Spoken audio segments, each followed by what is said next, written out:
Smacking, cracking, and watching. Follow me on Twitter. Subscribe. Do you understand the metaphoric phrase Queen of the South?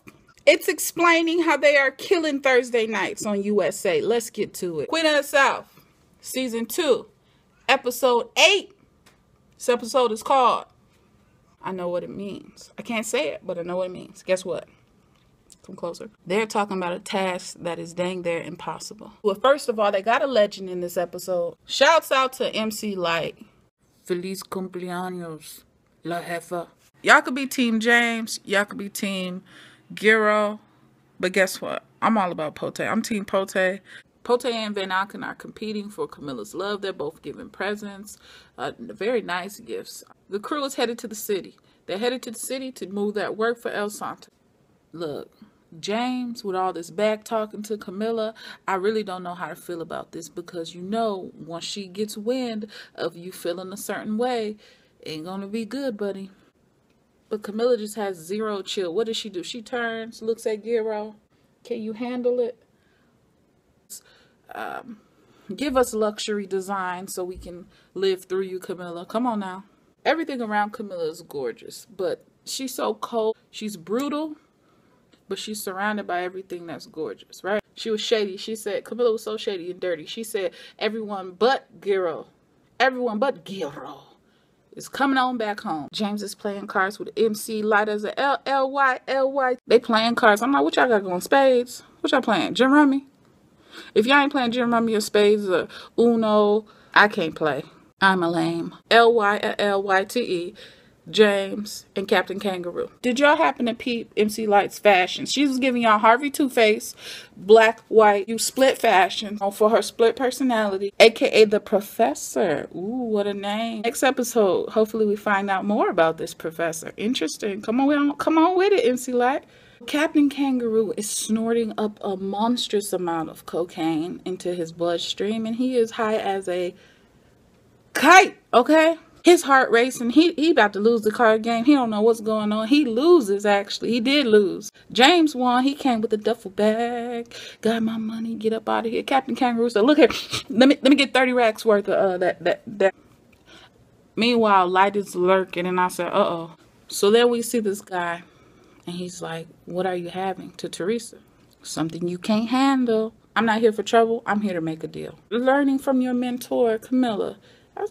Come on with it.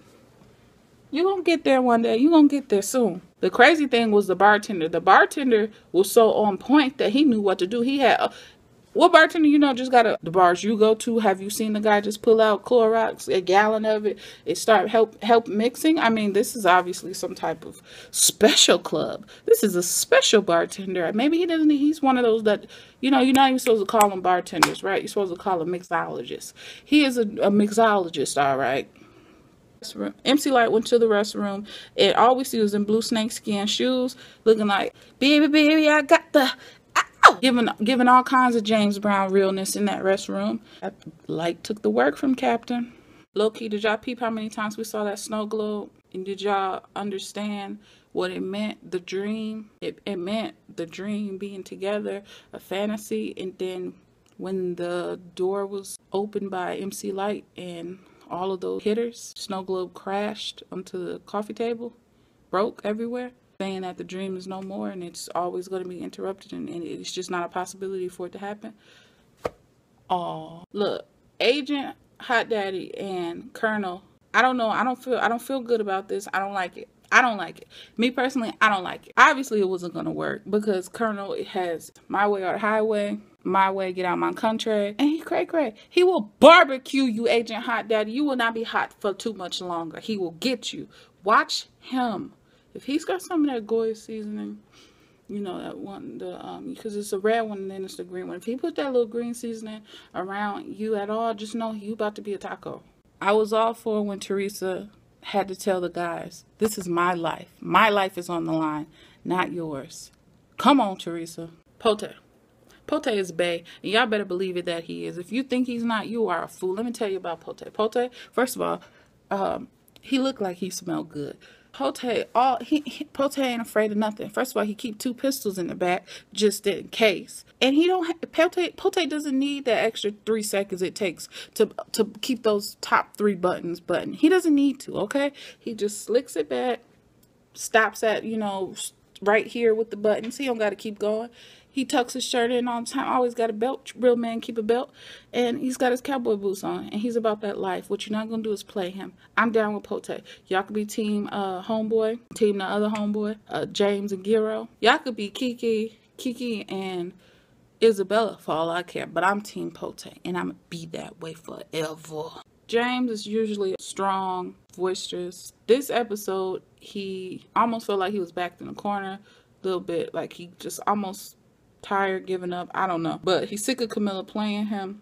She said, get Teresa the phone. Now Teresa is her go through and who she's trusting everything with. And James got mad like a little girl and said, Pote, let's go. Come on, Professor. Professor said, I don't ring doorbells. I kick shit in. Woo. Oh my goodness. Oh my goodness. A rubber cadumple. A rubber stumple. A rubber stilkins. They bumping skin. Teresa and Giro, they bumping skin. They did it. They got it in. Woo! I couldn't believe it. To see Giro and Teresa, I really thought it would have been James and Teresa, but it was Giro and Teresa. Looky naked! Camilla and Epi. Camilla said, if you can't control your dog, get a leash or put him to sleep. Put him down. Ooh, that was a cold line. Talking. What happens? Epi then fell and can't get up, y'all. Epi got tight. Vision got all crazy. He started loosening the tie. Said, last time you loosened the tie, see what happened? See what happened? Karma. You killed that man. What was that, last season? Last season, or was it this season? I can't remember. Anyway, he killed that man with his necktie in the limo. He had a dang heart attack. Then fell out. I said, oh, Epi, dang, Epi. Ain't nobody got no... we supposed to take bears when you're going down? Oh, man. Epi, ain't nobody got an AED. Ain't nobody... Y'all don't got a medic on staff. You know you're supposed to have a nurse or someone nearby. I don't know. Epi. Dang, man. Camilla, I'm so happy for you. You know why? Even though you and Epi are mid-divorce or, you guys are in litigation or whatever it is that folks do when they're separated, legally separated and divorced. Girl, you beat that hospital pavement coming towards that man. I said, me and you was never apart. She loved him. That they had, and Epi had that one tear fall on his face. I said, oh my goodness, why are you giving her so much hell, Epifanio? Then they start arguing about duties and responsibilities as a mother, as a father, as a husband, as a wife, as Isabella is snorting her face off at a party and disrespectfully hanging up on her mother, who used her father's phone to call because she ain't picking up Camilla's calls. It was too much. And I'm just like, you know what, Kiki, you about to be gone. You about to get got. Then they got into it. She said, next time your heart stops, stay on the ground. And now a scene from Pote and Giro. Action. Teresa's not that little girl that you left. She's strong now. Blame me. Blame Epifanio. You're scared. You snitched. Walk out. Never come back. Pote. Ooh, Pote. This whole episode should have been called Pote. The Colonel. You telling me Agent Hot Daddy really didn't understand that he was dealing with a hothead? He really did not know that the Colonel was crazy and he does what he wants to do. You cannot tell him how to go about an investigation. This fool and shot at James through the garage. Don't care what's going on. James crushed the sunglasses. Good job. At least he got that out right. Left the keys in the van. We running. Oh my God. Teresa ran to the 9th floor. And you know what? Before we even saw that Pote was out of breath, I fell for Pote. I said, you know what? Pote needs one of those camel packs so he can get some water whenever he needs it as he's running. I said, Pote, if you keep running, just keep going. Lean forward and truck on, Pote. I said, maybe he'll find a water fountain. No, he didn't find a water fountain. They all running. Giro, Teresa, Giro, Pote. Pote ran like me. I said, you know what, Pote? You tried though. I mean, he did have 2 pistols on his backside. That will weigh you down a little bit. What was messed up during that interrogation and him trying to recruit James, you know James ain't going. He ain't built for that. The colonel said some foul stuff about Camilla. The colonel said that Camilla doesn't have the capacity to rise. Ooh, Colonel, you low down dirty dog, you. Camilla does not have the capacity to rise. Fight! It happens. The fight goes down. The colonel starts electrocuting James, and I'm like, what in the world? He's zip, zip, zip. This is crazy. This is madness. James has been shot at, strangled, stabbed, electrocuted. What else does he have to do, Camilla? All this is happening. Camilla trying to bang. Camilla, I can't. All of this fighting is going on. Fighting for James. They're fighting for James to be free. His life is on the line, and Camilla over there enticing Van Auken. And I said, oh my goodness, Camilla. I was like this. Colonel and the agent are not on one accord. Gero is willing to sacrifice himself. And who comes out in the clutch? My Pote! Pote comes out of nowhere with them things. Yes, I love it, Pote. Pote saves the day once again. I love it. Then they cue the music. They got James. They leave in 2 separate vehicles. One van, one vehicle. Tires are squealing. We hearing everything. We seeing everything. And we like, oh snap. They in the circular parking garage. Getting out of there. They beat the DEA agent. My beef with Agent Hot Daddy. Why you got on cowboy boots in Chicago? You looking like the law. You looking like the op, as they say. But that was really cool to see them get out of there. Oh snap. Camilla. Oh my goodness. Van Auken, Mrs. Van Auken, crept up out of nowhere. Like, you remember that scene in What's Love Got to Do It when Ike and Tina Turner was in the house chilling, and Ike's crazy baby's mama, ex-wife, whatever she was, she rolled up on the garage and just said, take the kids. And then Ike and her arguing, and Tina Turner says, you ever been to California? And she's just sitting there looking all innocent. Anyway, that's how I felt when the wife rolled up on Camilla. But Camilla was a boss about hers. Camilla said, look here, what can I do for you? This chick said, you're a drug dealer, you're a hoe, you're not going to wreck my home.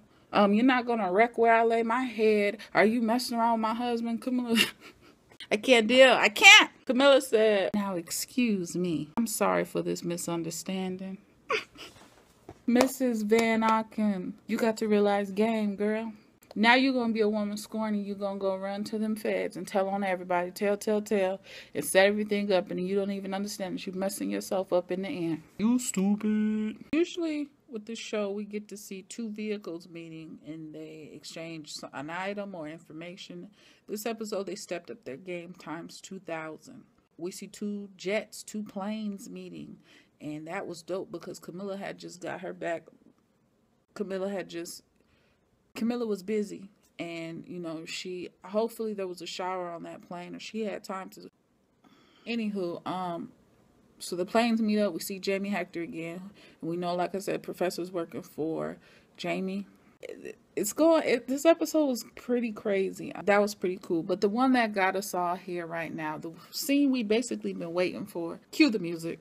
Teresa and Gero. She's crying. He's got watery eyes. She's not, mind you, Teresa didn't say a peep. Not a peep came out. Nothing came out of her mouth. He is saying, I love you. I have to go. I have to go before basically Camilla comes out, or I'm gone. Either way, he's gone.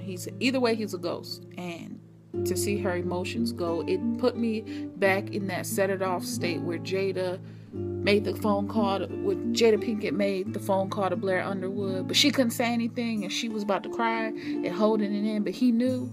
Same thing here.